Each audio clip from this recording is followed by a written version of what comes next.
Hello there and welcome to Recon Paint Gaming. I'm Patrick. Today we're going to be discussing one of the famous HOTAC missions, Secure the Holonet. We're going to be going over a brief summary of the mission, what the objectives are, how to set up the table, and some easy substitutions that you can make if you don't have all the pieces.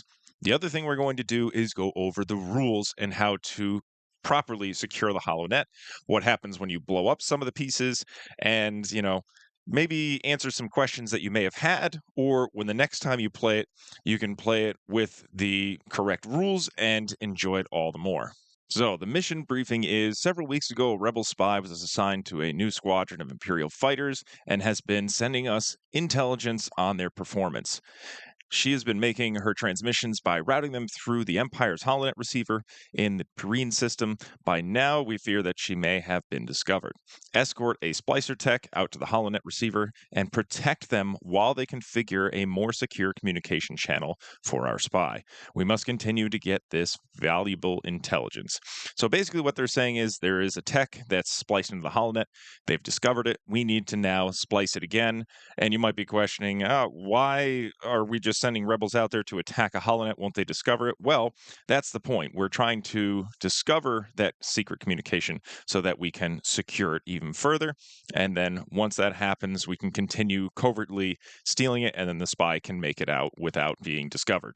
Next, what you're going to need is some components as well as your normal ships and everything. You will also need some terrain. This you can get from Star Flickers by searching that on Google, and then that will bring you to a website where you can actually purchase this. It's its own separate game, but all the components in that game can be used for HOTAC. So I have 3 of these already on the board, as well as a connector for the base.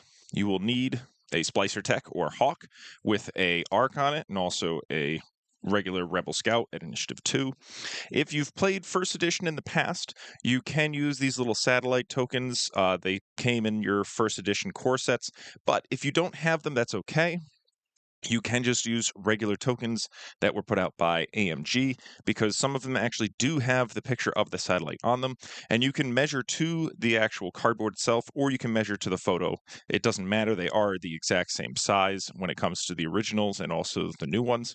And you're going to also need 6 asteroids. The last component you need is a small bag or container, and then you also want to put in to start numbered tokens that go from 10 to 12, and then add 1 additional token that is of a different number for every player that is currently in your mission. So if there is 3 players, you want 7, 8, 9, and then 10, 11, and 12 in the bag.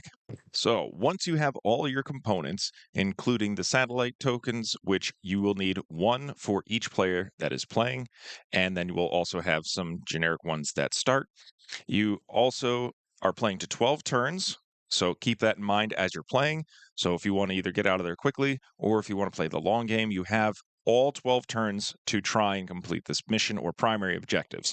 And the primary objectives are, first, you have to disable the satellite relay and sensor array emplacements to identify the Holonet channel, one used by the rebel spy. And we're going to cover those rules later because they are quite complicated. Next, the splicer tech must secure the identified channel, and the splicer tech must escape by jumping to hyperspace. And that is the hawk that you're going to include. If you have a hawk already on your list, that's okay. That's not going to be the splicer tech. You have to take an extra ship that is different or separate from your group, and that is going to be your splicer tech for this mission. Next, there are penalties in this mission because you might get the idea that destroying some of these satellites or relays are going to expedite the process, and I highly am against that. However, if you feel the need to do so, there is a penalty for each satellite relay that was destroyed. All players lose 1 XP. Finally, the bonus, which everyone is always jonesing for, the pilot who performs the most protect actions against the splicer tech will gain 2 XP. If there's a tie, all tie players gain 1 XP. So again, that's the splicer tech, which you just need to be range 1. You can spend an action to perform a protect action to give it 1 evade token.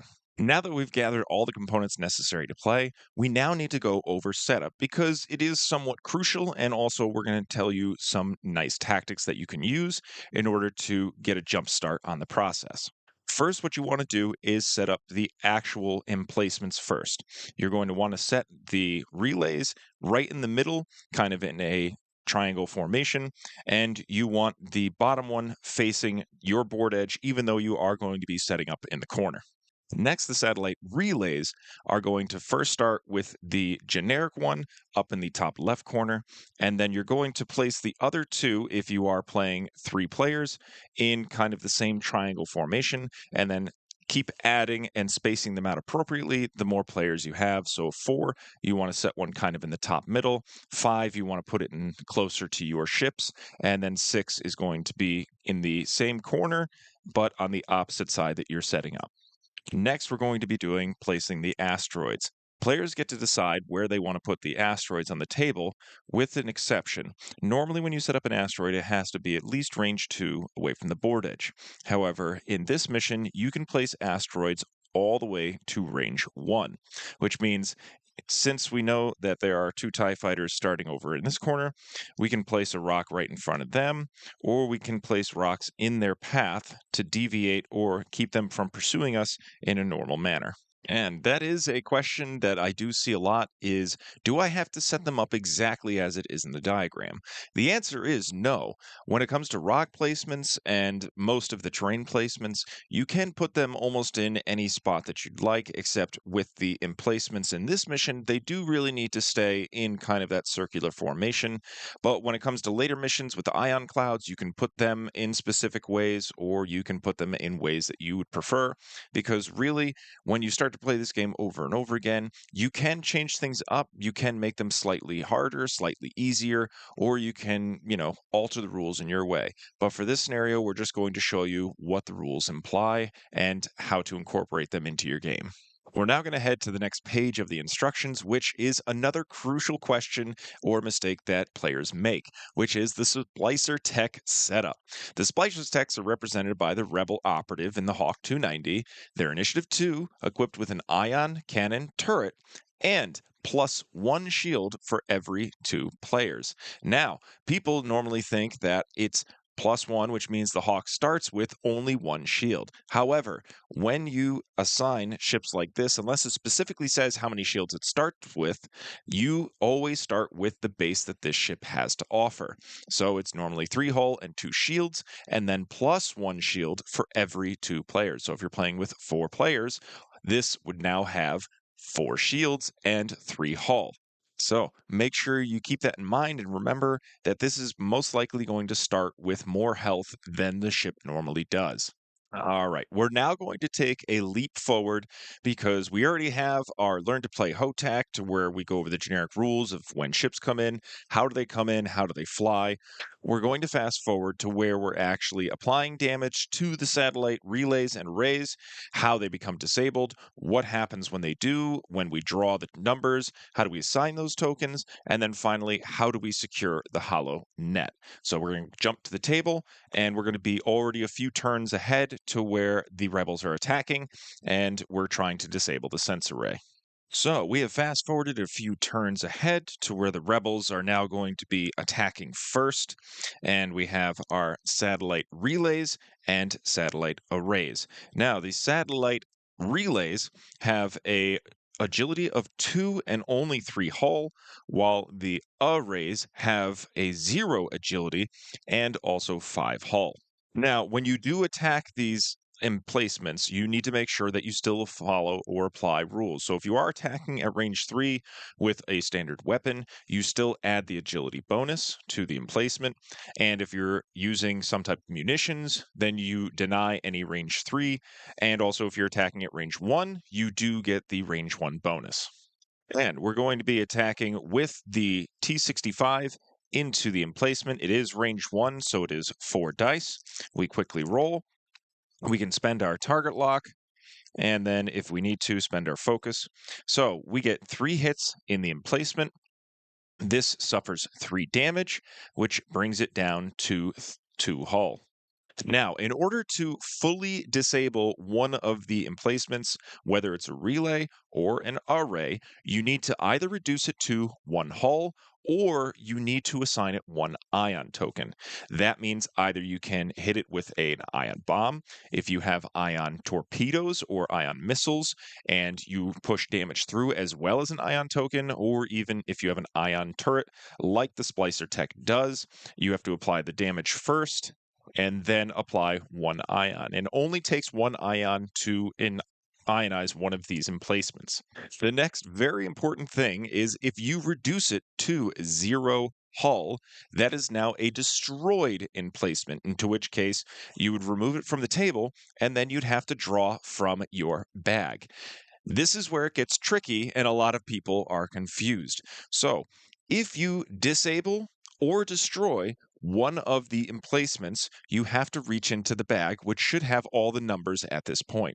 You then have to draw a number, in which case I've used these target lock locators or markers that you can put on your ship, which come in a basic core set, and I've drawn the number 8. Luckily, it wasn't a 12 because now I can assign number 8 to that specific token and I can set it off to the side. If I had drawn number 12 in I destroyed the emplacement, that is an automatic loss because that's where the Holonet was being spliced. And you need to now start the mission over or draw from the deck. If you have disabled the emplacement, either by reducing it to 1 hull or ionizing it, you draw from the bag. And if it's a 12, you then mark that indicator. So we are back at the table. We didn't disable the emplacement. We only did 3 damage, and you'll want to mark it as such with 3 damage. In this case, I just mark it with 3 damage tokens to know that there are 2 remaining hull left on that emplacement. Next, we have the A-Wing using a proton rocket on the satellite relay. We're going to roll 5 dice and then modify what we need, in which case we do have hit, hit, crit. These only have 3 hull and they have 2 agility. So we're actually not going to spend the focus because crits count as double damage, and this might actually destroy the emplacement. So we roll the 2 agility. The satellite relays don't have any modifications, but we do notice that it rolled 2 evades, so it suffers 1 crit, which is 2 damage, which brings it down to 1 hull. We place the markers there just for the moment, and then we draw from the bag. So we have now disabled one of the emplacements. We're going to draw from the bag.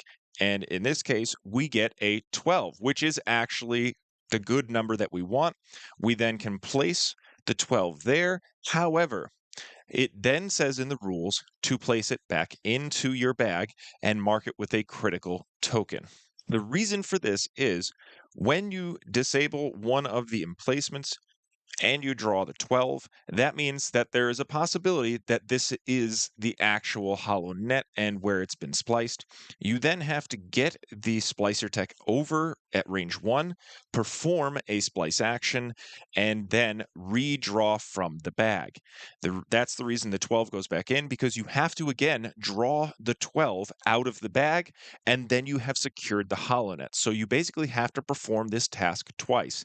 And just because you found the 12 when you disabled a sensor doesn't mean that that's where the sensor is actually being spliced. It might be a false positive.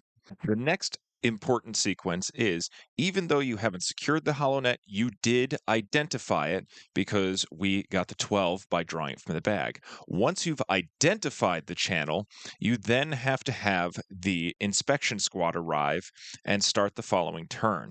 These ships will prioritize the Splicer Tech, but will attack other rebel ships if it can't attack the Hawk.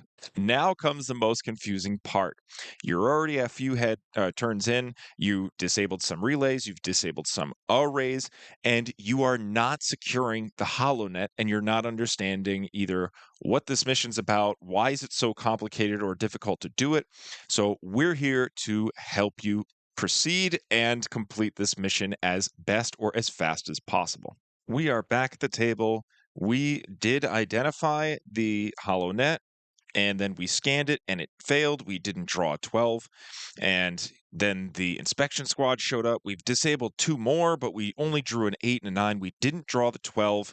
And it's starting to get frustrating because we don't know if the Splicer Tech is going to be able to, keep off this inspection squad. More TIE fighters are going to keep showing up and then keep your ship's going by disabling more of the arrays or relays, hoping that either the 12 comes up again or that you get enough numbers out there that all that's left is 12 in the bag. That is kind of the big secret. When you disable an array or a relay, your first instinct is to run the hawk over, quickly scan, and hope you pull out a 12. And if you're playing with 3 players, that's a 1 in 6 chance. So don't get discouraged if you disable the relay, you go to scan it, and it fails, or it's not the number that you're looking for. Now, there are a lot of hints that you can use from this moment to help you speed up the process. And of course, that is every time you disable one of these emplacements, you have to draw a number from the bag. If it's any number that is other than a 12, then that number is staying on that emplacement, and you know that that's not the Holonet. So in that case, the more you run around and disable all of these arrays, the more numbers that get removed from the bag, and the greater odds that when you do scan something, the 12 will come up because there will be a lot less numbers, or the only number left in the bag is 12. So we are going to fast forward again. We have been slowly disabling all of these sensors all over the board. However, the last one to be disabled after everyone is shot was this one. And because we've disabled here, and this one's 10, this one's 9, this one's 8, this one's 7, there's only a few left in the bag, in which case we're going to pull the 11. We can now put the 11 on there, and we can then know that there's only one number left in this bag, which is 12. So now the splicer tech can run back to the first one that we scanned or disabled, and we can scan that one again because it's already been disabled and it doesn't have a number assigned to it. So we immediately know the next number we draw is a 12. Now, you might get discouraged on that to say, holy God, Pat, why do I have to run around, disable everything just so that I can guarantee the 12? Well, that's kind of the point of it. They didn't want you to just run up to the first relay, disable it, and then draw 12 and win the game. They wanted you to actually apply some mathematics and some chance. So you don't have to actually run around and disable every single one of these to guarantee the 12. What you're trying to do is increase your odds of the 12, and what you don't want to do is start disabling these, drawing numbers, and then blow one up by mistake, and then pull the 12 to lose the mission. Now we've made it all the way back around to that original one that we disabled. We can now run a scan action, and we pull the 12. So now we know that this is the Holonet. It is now secure. We can proceed to jump to hyperspace with the Hawk. So, in order to jump to hyperspace, you can go check out our HOTAC video that goes through the rules on how to do so. But that's basically the mission. You want to run around with your rebels as fast as possible, disable these emplacements, drawing as many numbers and as fast as you can. And even if you do find the 12, you can continue to disable the Holonet or run your chances and odds to see if, in fact, you've disabled maybe 3 or 4 of the emplacements, put the 12 back in, run a scan, and see if that's the number that you're looking for.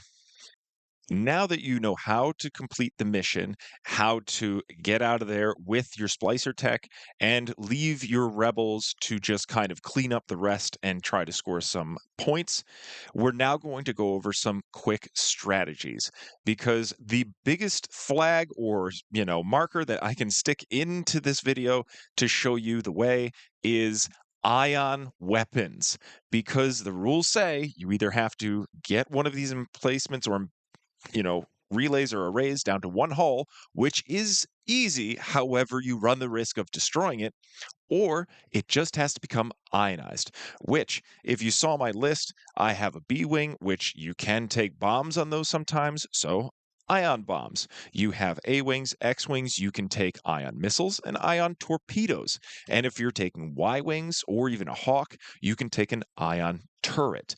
These are great tools, especially when you're shooting at the arrays, because those don't have any agility whatsoever.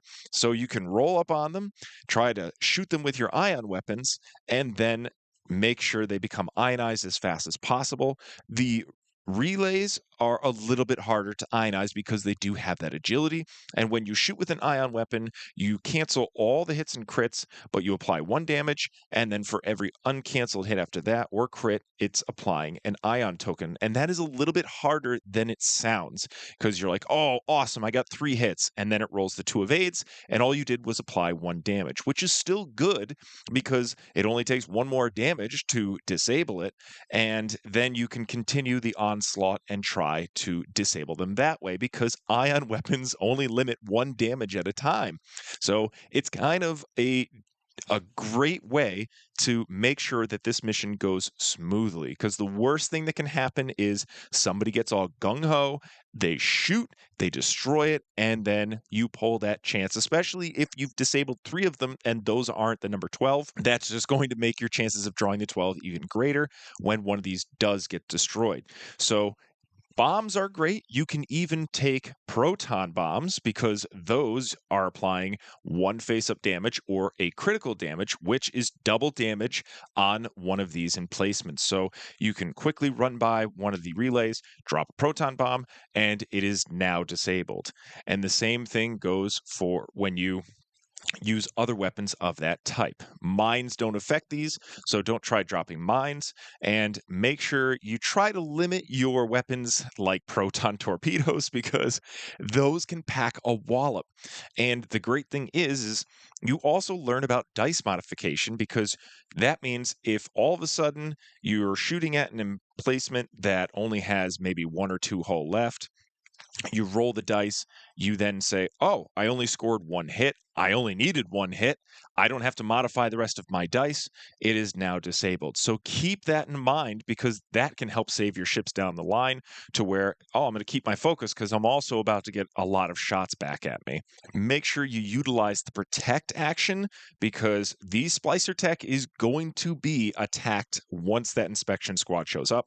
And it is very merciless because it has not only an attack shuttle, but depending on the number of ships and the skill, you're going to also have TIE interceptors with that shuttle, and those can pack a serious punch, especially when they have to focus on one ship and one ship only. All right. So at this moment, I don't think there's any more knowledge I can share because I have been in these moments to where this mission goes as smooth as possible to where somebody disables only a few of them. We draw the 12 and then some scan and bam, 12 again. And then it's a question of, all right, the Hawk can get out of here, jump to light speed. Now we can stay here and just start murdering all of these TIE fighters and score as many points as possible.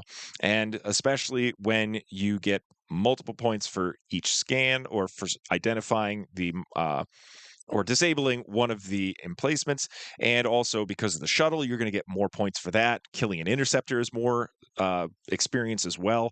So this is actually one of the better missions, I think, because it takes a lot of thought and planning. You can't just rush into this and hope that you come out on top. You can't just start blowing things up or just, using all of those talents that you can stack on these pilots to just rack up damage, because if you push it too hard, you're going to end up suffering for it. And you could get lucky, or you could end up losing the whole mission and having to start it again. All right. Thank you guys so much. I so enjoy making these videos and teaching you guys how to play or possibly changing up your tactics for when you play missions like this in the future. So if you guys have any suggestions, please leave a comment below and say, hey, I would really love to see a video on this mission. I always have trouble with it, or I'm not sure of the rules or if we're playing it right, and I can quickly try to make a video for that and get it out to you guys. Also, go ahead and check out recontokens.com for all of your token needs, because all the tokens you saw in this match were all able to be purchased on recontokens.com. You can purchase 1-inch tokens, 2-inch, and if you're very bold, you can purchase the 3-inch tokens and have your focus, evades, even your S-foil tokens for your X-wings so that you know if your foils are open or closed on the table. And also, we're going to be slowly or creating tokens for HOTAC specifically, such as the numbered tokens, damage tokens, and also some of the mission critical tokens so that you can mark the progress of your game. So once again, thank you guys for watching. Hope you enjoyed it, and please make sure to like and subscribe. Thank you. Have a good one.